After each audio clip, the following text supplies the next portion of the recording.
এই নিয়ে তিনবার সাদা পাথরে গিয়েছিলাম আমরা। তবে এবার একটা বেশি স্পেশাল ছিল, কারণ হচ্ছে আমার বোন এসেছিল, অনেকদিন থেকে তাকে দেখাতে চেয়েছিলাম কিন্তু পারছিলাম না কোনোভাবেই। গত 2বার আমার হাজবেন্ডের কোম্পানি থেকে প্রোগ্রাম হয়েছিল, যার কারণে 2বার গিয়েছিলাম। তবে এবার আমরা নিজের থেকে গিয়েছি, আমার বোন এসেছে তাকে শেষবারের মতো ঘুরিয়ে দেখানোর জন্য।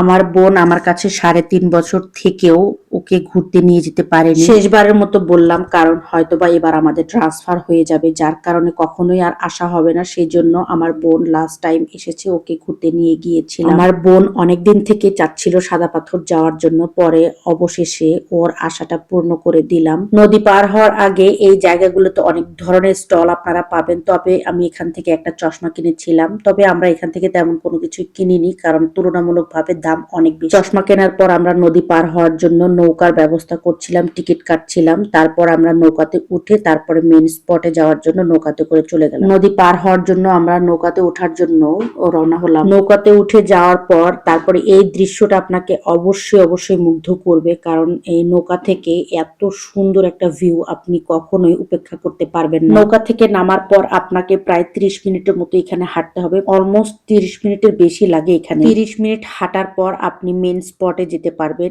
এই হাঁটাটুকু অনেক বেশি কষ্ট, খুবই খারাপ লাগে, বালু, তার উপরে হাঁটতে গেলে সময় লাগে অনেক বেশি। তো আমরা হেঁটে হেঁটে যাচ্ছিলাম, তো হাঁটতে অনেক বেশি কষ্ট হচ্ছিল, কারণ বালুর কারণে হাঁটা আগাচ্ছিল না। কষ্ট করে এতটুকু সময় হেঁটে গেলে আপনি মেন স্পটে যাওয়ার পর আপনার অনেক বেশি শান্তি লাগবে, কারণ জায়গাটা এত বেশি সুন্দর, ওইখানে আপনার সারাদিন থাকতে ইচ্ছা করবে, ফিরতে ইচ্ছা করবে না, এত বেশি সুন্দর জায়গাটা। অনেক মজা, তাই না? আসলে মজা। আসলে মধু।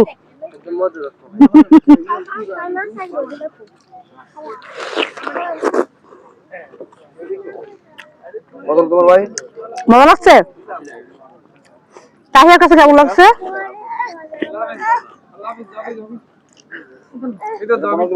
তাহসান, এখন কি আইসক্রিম খাওয়ার থেকে এটা বেটার হলো না?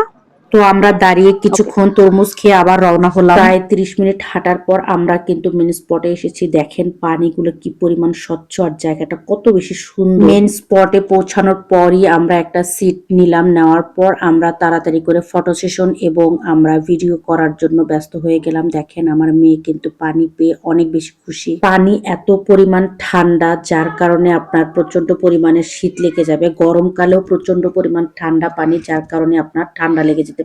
ঘোরাফেরা শেষ করার পর আমরা আইসক্রিম খেয়ে তারপরে বাসার উদ্দেশ্যে রওনা হলাম।